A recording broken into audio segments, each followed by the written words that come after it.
নাক দিয়ে জল পড়ছে, টিস্যু দিয়ে বসতে ভুলে গেছি। শুটকি মাছের তরকারি ছাড়া যাবে না এই শীতকালে।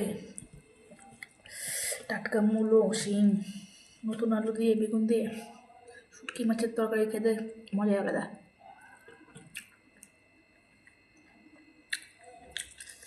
শুটকি মাছের গন্ধে মানে খিদেটা আমার দ্বিগুণ হয়ে গেছে। সোয়েটারটা সোজা করে পরার সময় পাইনি, উল্টো করে পরেই খেতে বসে পড়ছি।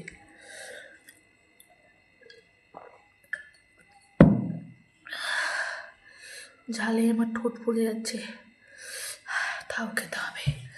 শুটকি মাছ বলে কথা।